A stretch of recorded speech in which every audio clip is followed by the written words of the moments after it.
Just gonna log on here to the interwebs, do a little scroll in for that dopamine hit, give a little product placement for a brand I despise, and oh my, the workers. They are not class conscious. Oh my god, it seems like anti-capitalism it's just not relevant to them at all. I mean, far be it for anyone to try to raise that consciousness, right? You know, now that I'm thinking about it from a class perspective, most workers, they just do not have time or energy to try to get involved in anti-capitalist organizing. They're being worked to death.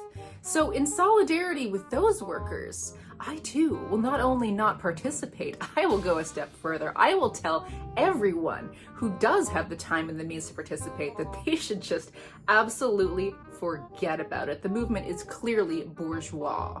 I think that we should only care about the justice movements that we find personally relevant. That's how you build a revolution. All right, I'm done. I'm sorry. I was obviously taking the piss a little bit there. If you did not understand what all of that sarcasm was about, these are very typical arguments that people will often throw up to discount anti-speciesism as a relevant or worthwhile political cause, completely discounting the relevance that this has to workers everywhere and discounting how speciesism upholds white supremacy and capitalism. Now hold on, we are talking about anti-speciesism here, which is a political movement. We're not talking solely about veganism as in some kind of consumer-based diet. In my Why I'm No Longer Vegan TM video, which a lot of people did not understand the sarcasm in, by the way, I got an alarming number of comments saying, how could you give up on animal liberation?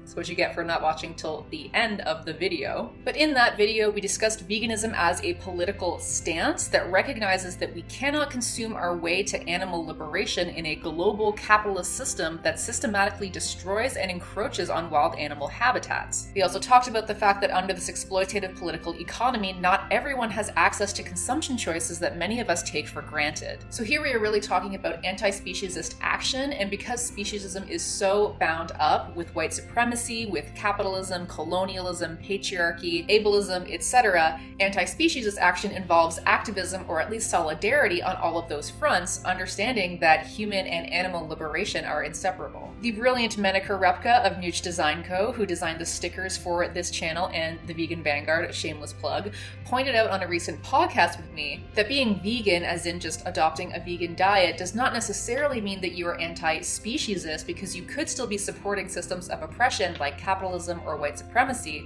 that will continue to exploit and harm animals regardless of your consumer choices. Similarly, you can be anti-speciesist and involved in activism for animal and human liberation, but not necessarily always consume 100% vegan. Maybe you have an eating disorder that makes this difficult. Maybe you're living in a food desert and your material conditions make this difficult. Or maybe you are an indigenous person that's involved in resurgence movements against colonial food systems, and animal liberation to you doesn't preclude using any animals for sustenance while living in reciprocity with the land. So I want to make those distinctions clear, because I know there were a lot of consumerist vegan types who were saying that we never would have had COVID if nobody was eating animals. And while that position is a tad too simplistic, we are going to dig into the political economy of animal agriculture and quote-unquote wet markets today, which are just markets. And we're going to look at what this pandemic has shown us about our food systems. We're going to look at the links between human and animal oppressions, and we're going to make this all very, very relevant to all workers. So to start, what do I mean when I say that speciesism upholds white supremacy and capitalism? Well, where to begin? Let's start with colonialism. Animal agriculture was a tool of colonial territorialization, which means the colonial takeover of land, because it requires so much land space. Colonizers operated under the racist assumption that indigenous peoples were too primitive to hold sovereign rights over their territories upon contact, and also that the land was terra nullius. They assumed that the landscapes that they were seeing were natural and not actively shaped and even cultivated by indigenous peoples. Under a Lockean framework, if you aren't making good good use of the land in terms of developing it or raising animals, etc., then you don't have rights to it. Indigenous peoples were using and shaping the land, of course, but not in ways that were recognized by the colonial settler culture. If settlers improved the land by making use of it in these ways, then they were said to have legitimate rights to it as property under colonial law. And of course, colonial capitalist development diminished the health of ecosystems and by extension the availability of wild food, destroying indigenous food sovereignty. This was all undergirded by a colonial anthropocentric or human-centric ideology that saw specifically white, cishet, able-bodied men as the pinnacles of civilization and other humans and animals as readily exploitable for power and profit. Robin Wall Kimmerer explains that the whole concept of manifest destiny, or a pioneer's mindset, is based on the idea of coming into a place, using it up or developing it as fast as possible, and then moving on to colonize a new area when you've outgrown the last. And frankly, is this not exactly what capitalism looks like in practice? Colonization of Mars and asteroids coming soon. So in this white supremacist patriarchal framework, certain people, namely white men who own property, are elevated outside of their ecosystems. They don't belong to their ecosystems belong to them. They have full dominion over the land, animals, women, indigenous people, black and brown people, and they do not need to make their development model based on any kind of reciprocity with the land or with other people. This is in sharp contrast with many, not all, we're not essentializing here, but many indigenous traditions that are firmly rooted in reciprocity with all of the relations that we have with other non-human species that we are just pretending don't exist in this current system, to the point that we are currently undergoing a 6th mass extinction on Earth, and a lot of people just aren't really noticing. What do you mean my life here in my city apartment has any effect on the relationships I have with flora and fauna around me? I don't live in an ecosystem. Anyway, read Reading Sweetgrass, and also read Afroism and Racism is Zoological Witchcraft by Af and Sil Ko, who outline very clearly the links between speciesism and racism and white supremacy. They explain that the colonial invention of quote-unquote blackness as juxtaposed to whiteness was tied to the construction of who could consider themselves truly human, and who was rendered animal are not fully human. White, cishet, able-bodied men who owned property were properly human, deserving of dignity and rights, and the more that you moved away from that ideal type, the less human you became. Women weren't considered fully human, even if they were white, but black, indigenous, and people of color in particular were bodied. They were considered bodies more than full people. In other words, they were animalized. And because under this colonial capitalist system, animals are either property or vermin to be destroyed or commodities to be maximized or tormented, then so too were any humans who were considered to be like animals. Robin Wall Kimmerer talks about how in the indigenous language Potawatomi, nouns and verbs are both animate and inanimate. The language basically extends animacy to plants and forests and mountains and drums and even stories. And in Aphorism, Af and Sil Ko talk about how in some indigenous cultures they do not have a word for nature because they do not believe that they are separate from nature. They believe that they are a fundamental part of it.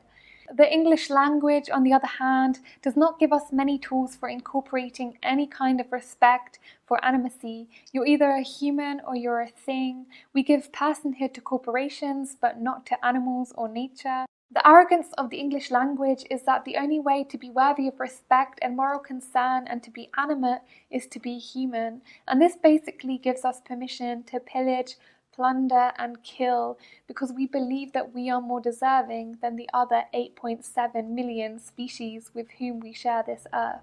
Imperialist action is always preceded by dehumanization campaigns. If you can effectively animalize humans who live near resources that you want to exploit for a profit, or in countries that you want to invade and open up to your foreign multinationals, then boy, you can do just about anything you want to them, can't you? Taking the personhood away from people or other sentient beings allows any number of horrors to happen to them.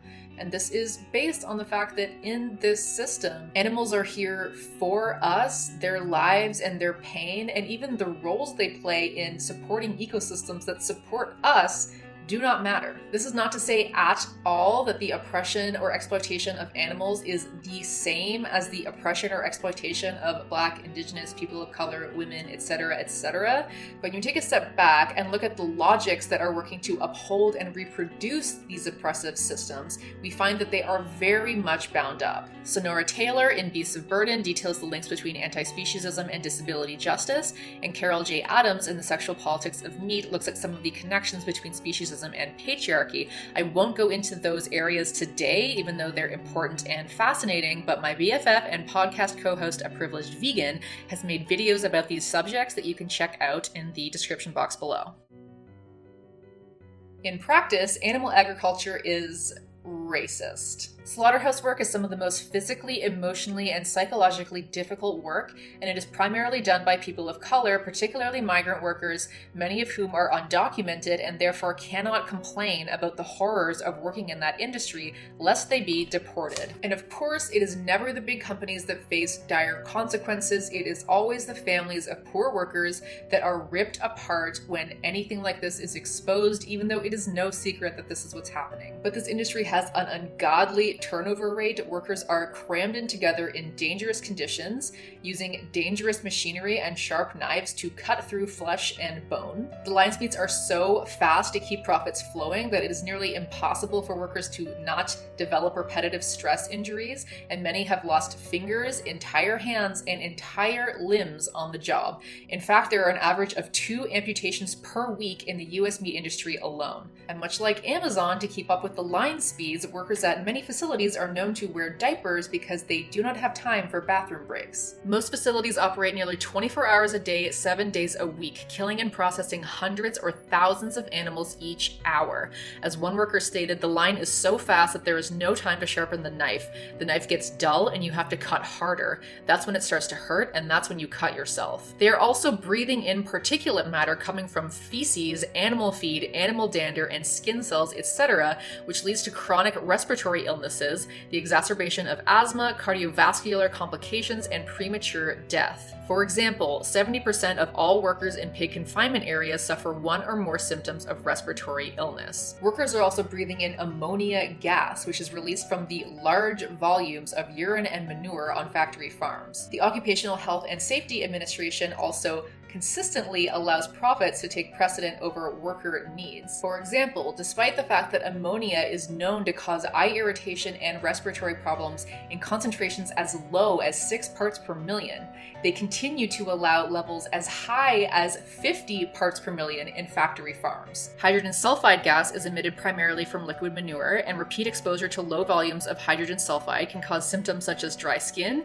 eye irritation, nausea, low blood pressure, headaches, chronic coughs, sore throats, seizures, comas, and even death. Many workers who have entered these manure lagoons to perform maintenance tasks have been instantly asphyxiated. And then once they are unconscious, unfortunately, they drown in the liquid manure. These deadly incidents often involve multiple co-workers trying to rescue each other, as is what happened in one dairy factory in California. Slaughterhouses are also perpetrators of environmental racism. They are generally sited near poor communities of color because they are so toxic to the surrounding communities that most of the wealthier white areas say, "Not in my backyard," and that works under racial capitalism. Local communities breathe in the hydrogen sulfide gas that leads to the host of issues I listed before. The giant manure lagoons also contaminate local drinking water supplies, increasing the risk of blue baby syndrome, which can be fatal to infants. There is also a higher risk of miscarriage and even neurological disorders. Areas surrounding factory farms have also been subject to several disease outbreaks due to bacterial and viral contamination of drinking water. As well, the communities suffer because the psychological damage, the psychological toll that it takes to kill animals all day, not surprisingly, can carry out into community life. The emotional dissonance that it takes to carry out this job can lead to domestic violence, social withdrawal, drug and alcohol abuse, and severe anxiety. Slaughterhouse workers are increasingly being treated for post-traumatic stress disorder, and research has found that towns with slaughterhouses have higher rates of domestic violence and violent crimes, including murder and rape. Dr. Nick Taylor also said that it's been established that the more positive a person's attitude towards animals, the lower their aggression levels will be, and the reverse is also true. So if you see someone who is especially cruel to animals, then they are more likely to be violent to humans as well. We also have prison labor involved in milking cows, filleting fish, and even slaughtering animals, which, as we just discussed, the psychological toll and the PTSD that is associated with that is hardly going to be a boost to the mental health of people who are already suffering in the prison system. Globally, land grabs for animal agriculture or for regular industrial agriculture for crops that are going to be fed to animals displaces millions of people from their homes and from the means of production, effectively proletarianizing them or forcing them to go into the cities to sell their labor for measly wages to survive. About 40% of the land space on this earth is dedicated to animal agriculture and the crops grown to feed animals, not people. It's important to note that regular industrial agriculture that does grow a lot of crops that are vegetables is also racist and classist. So I want to shout out the Food Empowerment Project, who is doing amazing work. They're an anti-speciesist decolonial organization that's doing a lot of work around fighting for the rights of farm workers. And there are many reasons in my book why animal agriculture should be particularly singled out, which I can do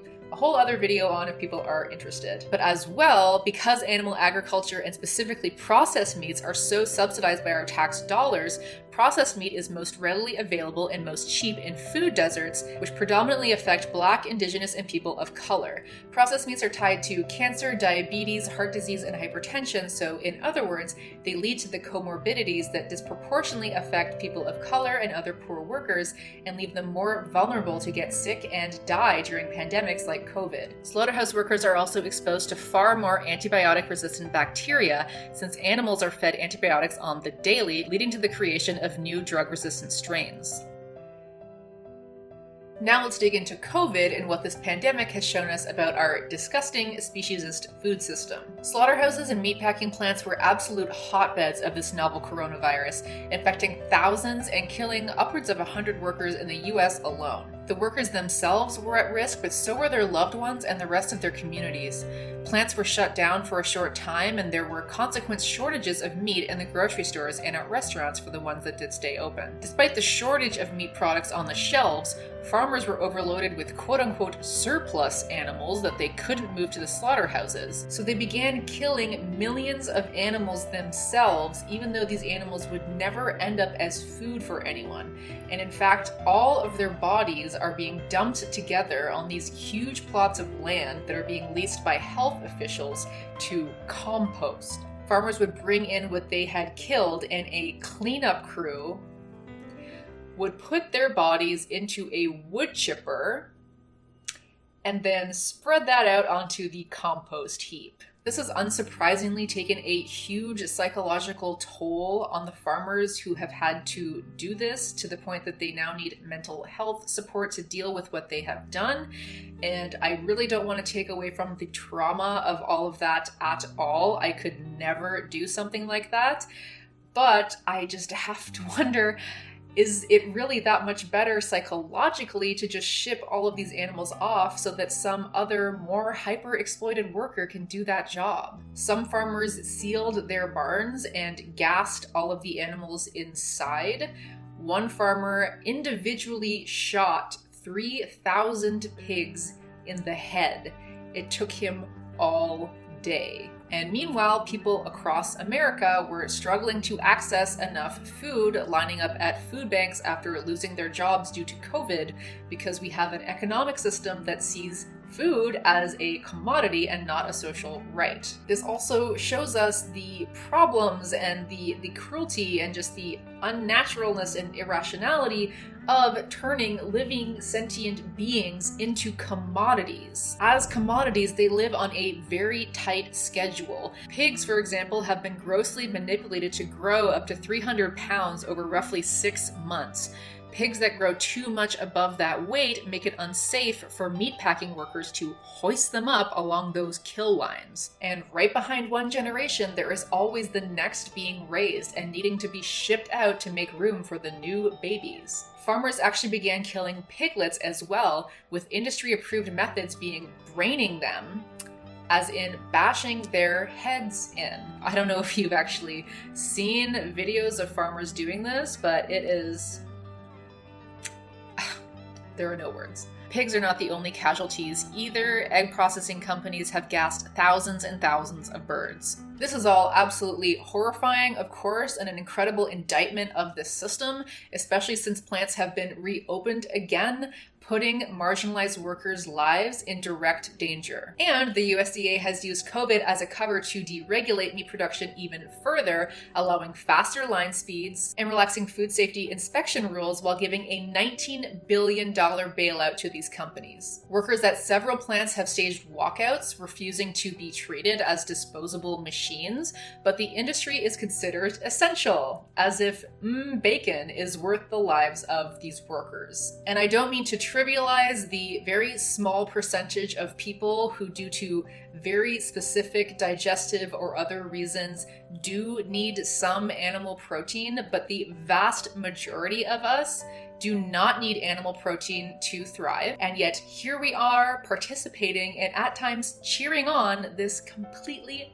up system. And again, a lot of this has to do with our political economy. We need a massive revolution of our economy, but we also need a massive revolution of our food systems and how we think about food. Plant-based protein or even lab-grown meats would not have us running into these horrific problems.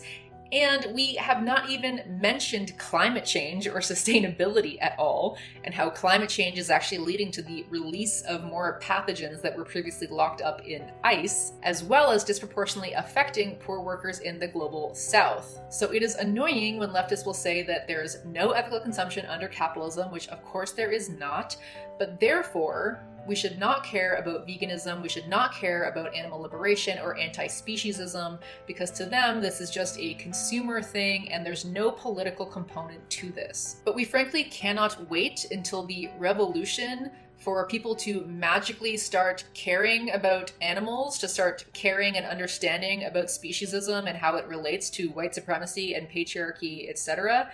You know, base and superstructure, dialectically interlinked, we need both.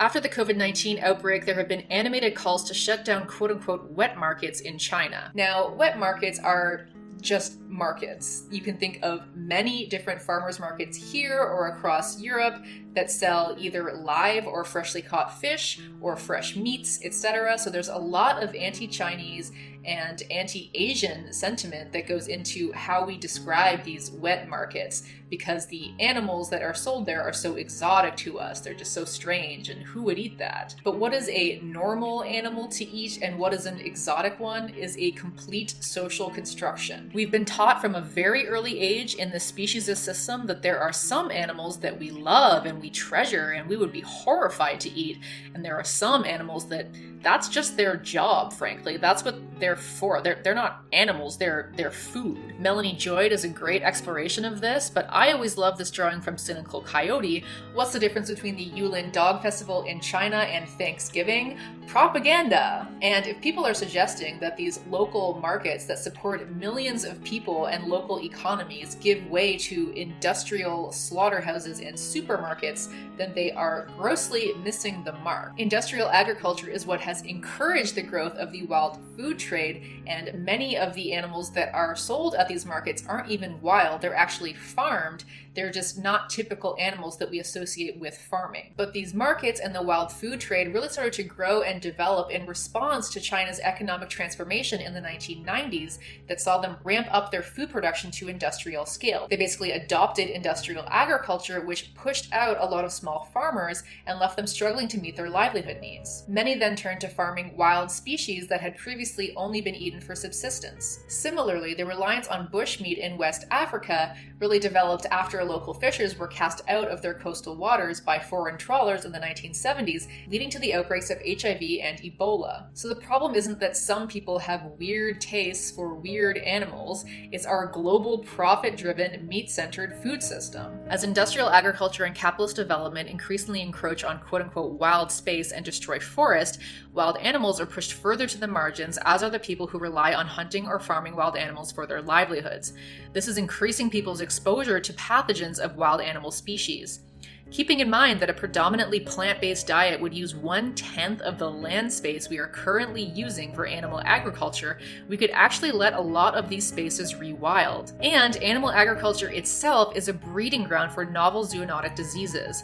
Most of our diseases, about 70%, are zoonotic, meaning that they are transferred between animals and humans. Scientists argue that the prevalence of these diseases started to grow about 11,000 years ago with the onset of settled agriculture, and the frequency has increased in the past several decades. Researchers Gray et al. State that prolonged and intense occupational exposures of humans working in swine or poultry confinement buildings could facilitate the generation of novel influenza viruses, as well as accelerate human influenza epidemics. And of course, as mentioned, workers are at risk for antibiotic-resistant bacterial infections. So whether or not you care personally about the lives of animals, even though frankly I feel like you would probably care a lot more if it was your dog or your cat or another animal that you love that was trapped and being tormented and exploited in the animal agriculture industry.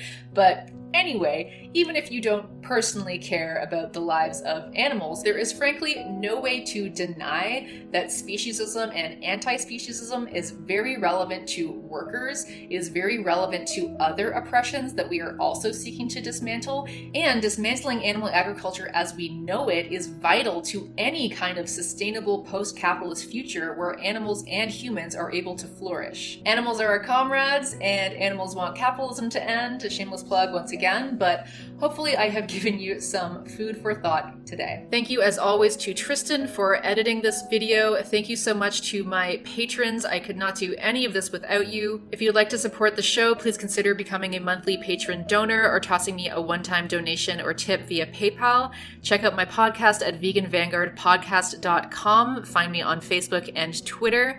If you like this video, like, share, comment, subscribe to help increase its reach, and I will see you in another video.